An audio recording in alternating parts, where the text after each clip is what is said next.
దేవుని పరిశుద్ధమైన నామమునకు మహిమ కలుగును గాక. 2025 సంవత్సరం శిలువ ధ్యానాల అధ్యయనం.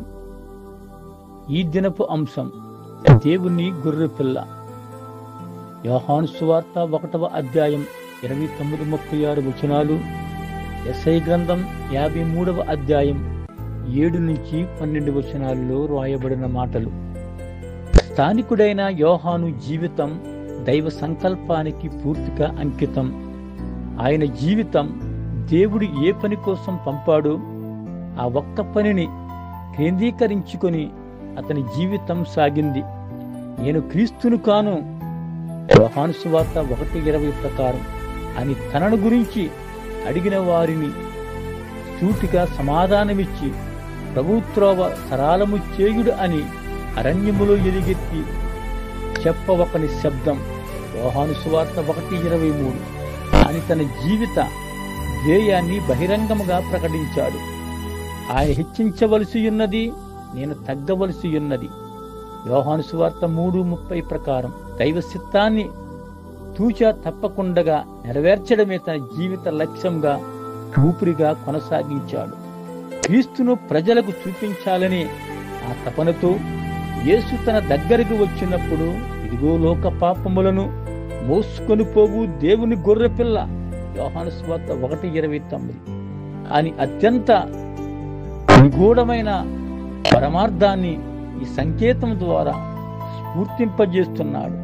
గొర్రెపిల్ల అనగానే 4 ప్రధానమైన సన్నివేశాలు ప్రేక్షకులై నిలబడిన యోధా ప్రజల మనసులో మెదలి ఉంటాయి. 1, యూదులు ఈజిప్టులో బానిసలుగా ఉన్నప్పుడు పస్కా పండుగ సందర్భములో తన ఇంటి తలుపుపై పూయబడిన గొర్రెపిల్ల రక్తం వారిని మరణము నుండి రక్షించింది. నిర్గమకాండం 12వ అధ్యాయం 11-13 వచనాలు. యోహాను క్రీస్తు గురించి ఈ మాటలు చెప్పి ప్రకటన చేసినప్పుడు పస్కా పండుగగా రాబోతుంది, క్రీస్తు రక్తం సర్వ మానవాళికి రక్షణ ప్రసాదిస్తుంది అని యోహాను సూచించాడు. 2, యోహాను తండ్రి ఒక యాజకుడు. తన తండ్రితో దేవాలయానికి వెళ్ళినప్పుడెల్లా అక్కడ పాప పరిహారార్థ గొర్రెలను బలి ఇవ్వటం చూచి ఉంటాడు. నిర్గమకాండం 29వ అధ్యాయం 38-42. దేవాలయములో ప్రతిరోజు ఉదయం రాత్రులలో పాప క్షమాపణ కోసం ఇట్టి దహనబలి జరుగుతుంది. కానీ ఇక ముందు క్రీస్తే లోక పాపాలను పరిహరించే గొర్రెపిల్ల అని అతని సూచన. 3, యోహాను మాటల్లో మహాప్రవక్తలు యెషయా, ఇర్మియా పలికిన ప్రవచనాలు కూడా ఇమిడి ఉన్నాయి. అతడు వదకు తేబడి గొర్రెపిల్లయు, బొజ్జు కత్తిరించి వాని ఎదుట గొర్రెయు మౌనముగా నుండునట్లు అతడు. యెషయా గ్రంథం 53వ అధ్యాయం 7వ వచనం. నేను వదకు తేబడుచుండు సాధువైన గొర్రె పిల్ల వలె ఉంటిని. ఇర్మియా గ్రంథం 11వ అధ్యాయం 19 ప్రకారం. ఈ విధంగా ప్రవక్తలు సూచించిన ఆ గొర్రె పిల్ల ఇదే అని యోహాను మాటలు ప్రకటిస్తున్నాయి. 4, లేవియా కాండములో అహరోను యాజకునిగా నిర్వహింపవలసిన ఈ క్రియ నియమం పేర్కొనబడినది. అతడు పరిశుద్ధ స్థలమునకు, ప్రత్యక్షపు గుడారమునకును బలిపీఠమునకును ప్రాయశ్చిత్తము చేసి సాలించిన తరువాత ఆ సజీవమైన మేకను తీసుకుని రావలెను.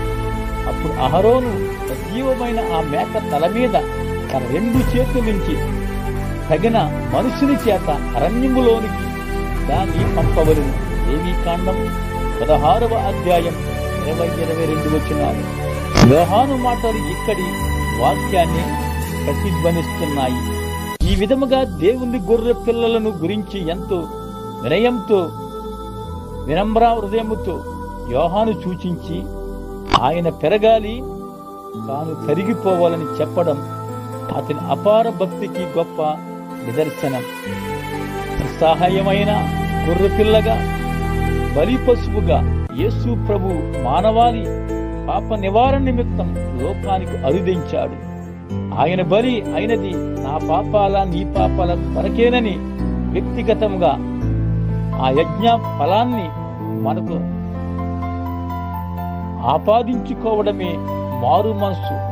అది చేయకపోతే గొర్రెపిల్లగా వచ్చిన ప్రభువు కొదమ సింహంలాగా తీర్పరిగా రాబోతున్నాడు. ఆ సిలువలో జరిగిన బలిదానాన్ని దోషులకి స్వీకరించవలసింది నేడే. సిలువలో బలి అయిన దేవుని గొర్రెపిల్ల విలువైన నీ ప్రేమను వివరింప నా తరమ. పరమ తండ్రి కరుణామయుడా, నీ అపార ప్రేమను బట్టి ధ్యానిస్తున్నాం. మేము ఆనందముతో పలకరించి పోతున్నాం.